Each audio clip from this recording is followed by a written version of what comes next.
In this video, we're going to talk about what the USDFLD subroutine in Abaqus is, what it's used for, how it's implemented, and what its parameters are. However, due to the complexity of the topic, we'll only focus on the parameters needed for the example presented in this playlist. All right, let's get started. First, we'll look at when you might need to use the USDFLD and the USDFLD subroutines. You can use these subroutines when you need to make adjustments to the material.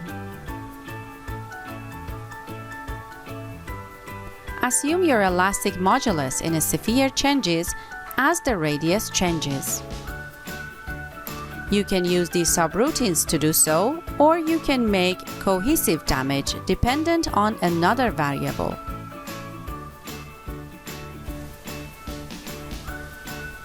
In addition to the variables provided in the software graphical interface. Alternatively, instead of the progressive damage mode found in the software graphical environment, give immediate damage state. USDFLD and VUSDFLD have a very broad scope. And in general, you can use these two subroutines whenever you have a parameter in the software material environment that you wish to rely on another variable. In this part, we will describe what changes should be made in the graphical user interface GUI while using these subroutines. Note that after clicking on Create Material in the Property Module section, you must pick the User-Defined Field option from the General tab to activate these two subroutines. In this subroutine, field, which is the output of these subroutines, allows us to connect any parameters to the field. For instance, in this situation, it is connected to the fracture energy.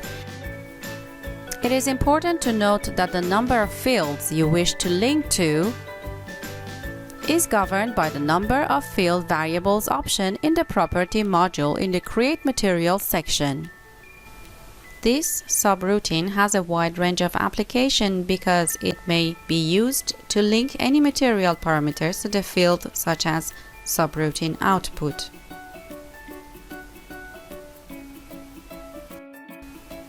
In order to have access to the interface required to write these subroutines, from Abaqus documentation, enter the Abaqus User Subroutine Reference Manual. Enter the Specify section while keeping in mind that the solver of USDFLD is Abaqus standard, and then select the desired subroutine. After clicking on mentioned directory on documentation, as you see in the slide, you can see the USDFLD subroutine block. It's worth noting that each of these subroutines contains a set of needed variables that should be calculated as output, which are specified as field in red color. Some of them can be revised and used as outputs as shown by the orange color. The variables that are being considered as input are highlighted in blue. However, the necessary variables of USDFLD subroutine are just for the field that can make any connection between the material variables. In this slide, the variables that are considered as input are time type or time dependent and have been defined. They are in order time 1, time 2, dtime, k-step, and kink.